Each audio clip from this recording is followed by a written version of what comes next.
What is a psychological trick you often use? I promise myself a chocolate if I finish a daunting task. Then when it's all said and done I'm like haha psych, we need to watch our weight. I don't know how I keep falling for my own bullshit. TBH, I'd probably not do the task and just eat the chocolate because it's too daunting and I lack self-control. I'd start the task but be so extremely distracted I'd have to stop and eat it.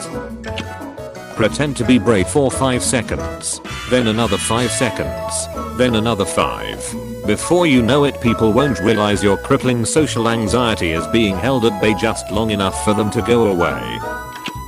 If someone is saying a snarky comment to you, literally act like they're not there. Just ignore them. I know sometimes you can't simply do that, but if you can, sometimes it's interesting to watch how quickly people give up and being rude when they're not given the attention. The tension of being ignored can drive some people nuts. I shouldn't be telling you this, okay? Then don't tell me. Browse Reddit in order to forget about all the misery of my life. Same. When I'm interviewing someone or trying to gather info, I allow long pauses in conversation. It makes people a little uncomfortable and they just keep talking. My therapist does that. So that's my dog's plan. I tell my family I love them, so they are not so trashy and hostile. Man, I feel this. People don't understand that parents like this exist. That's an excellent question. My trick is to compliment people, to get them on my side. Nice tits. Officer, how about letting me off with a warning? Handcuffs? You are kinky. When bothered by negative memories, I focus on my senses, e.g. look around and listen to my environment. This form of simple mindfulness also works to minimize anxiety, e.g. fear of future events. A grounding technique that works is name 5 things you see, 4 things you can hear, 3 things you can touch, 2 things you can smell, 1 thing you can taste. Gets you out of your head and more in touch with physical reality. Always try to use that method when I'm having panic attacks. Works very well. Say to my kids, okay, we are having insert disgusting food here for dinner. Then when I hear the inevitable moans, I say, well, what about nicer but still normal healthy meal they'd usually moan about that I was actually going to make anyway. Suddenly everyone's happy about dinner. I call this prepping. Ask for something big so normal things look reasonable. Do it with favors or asking for a raise too. It's like haggling by making an option seem good based on relativity. It's now compared to the higher one, healthy meal vs disgusting meal, rather than all the lower stuff. Pizza. Yes, I've learned you can do it with lots of things. Especially effective on kids, but works with most reasonable people. If you are going to ask something to someone, first, ask for something way bigger that you know they are going to say no. Then ask for the thing you actually want. Like, can you help me study this weekend? Person probably can't be asked, sorry dude, I'm busy, can I borrow your notes to copy them? They feel bad from saying no, so they are more likely to say yes. Doesn't work always though. A kid needs $20. Son, Dad, can I have $50?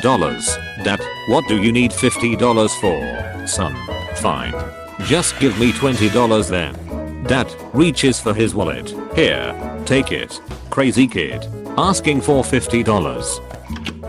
When I'm about to cry, I fake laugh obnoxiously until I realize how ridiculous I look and then start to really laugh. Please only try this whilst alone. Too late. Now I'm in a mental hospital. At least I'm not crying. Saying thanks for understanding after telling someone something they don't like, such as a rule or personal boundary. It helps keep people from arguing.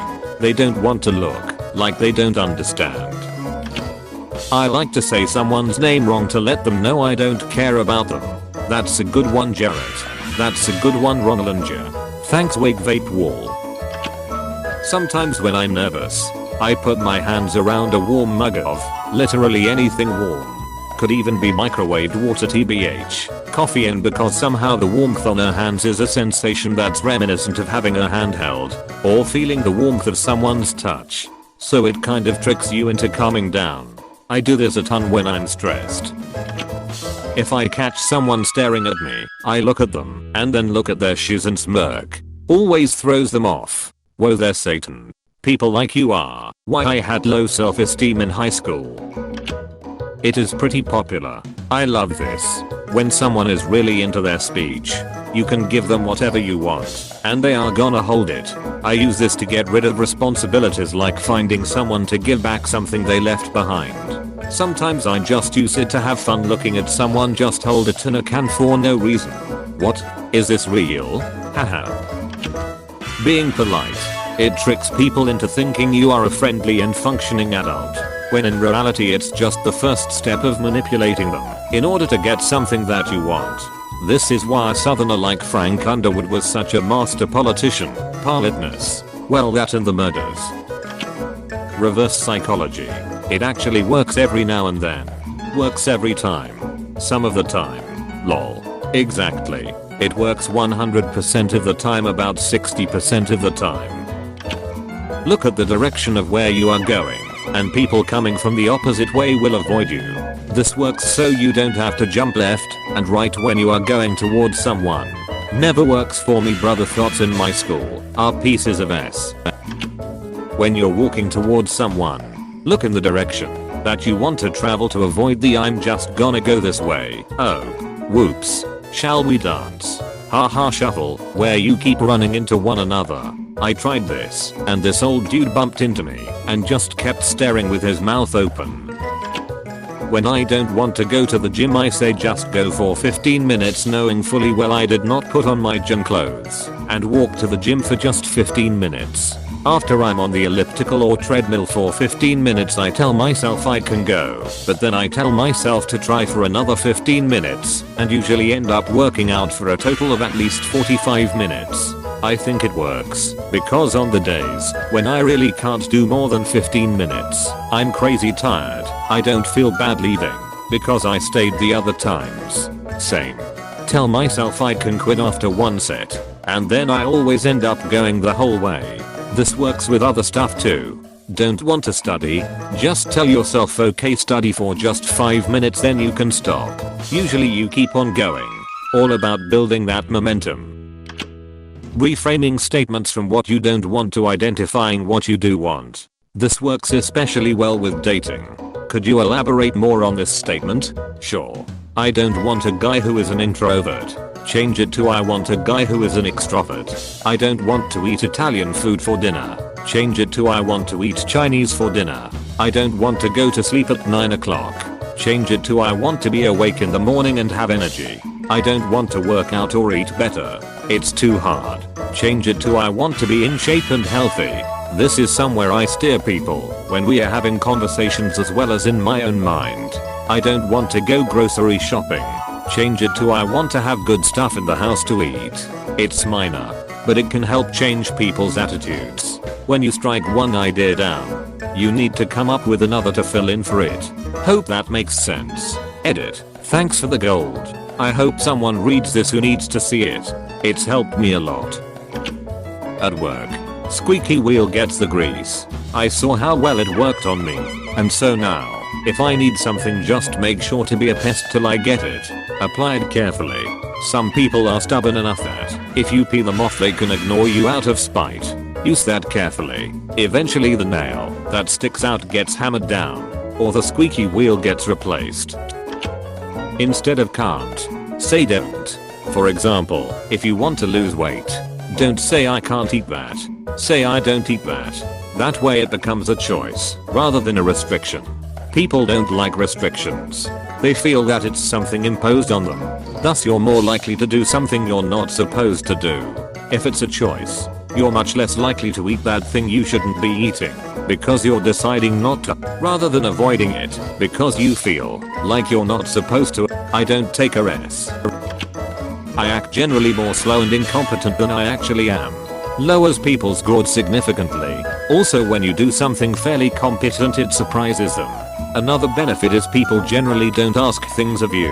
It's also super gratifying to just grin and bear it when someone is poorly teaching someone else about a topic in which you are a subject matter expert. Then you interject with I think it might be blah blah. I don't know, but I heard that somewhere. Maybe we should look it up and suddenly they look like an idiot. Upper management here. If there is an issue and I don't think that the proposed solution is the best, I will brainstorm with the others involved until one of them comes up with the solution that I secretly wanted to do. I then congratulate them on such a great idea. They feel awesome and I get what I want. Win-win. Be in here. At brainstorm sessions I suggest something retarded that strokes upper management's ego. Let someone else do it and clean up the mess when it invariably goes to shit. If I can't wiggle out of it, or it's genuinely high stakes, ignore the agreed upon approach. Come up with a convincing reason we all agreed to change the approach later. Or use the exec's idea in a segregated vestigial part of the project. When I meet a new person, I try to use their name in a sentence. It improves their mood/opinion of me, and it also helps me remember their name. Only if they like their name. Tell myself, when I'm training or practicing, tomorrow I'm just going to wish I tried harder and did more. Always gets me going like 40% longer. I wanna try this one now.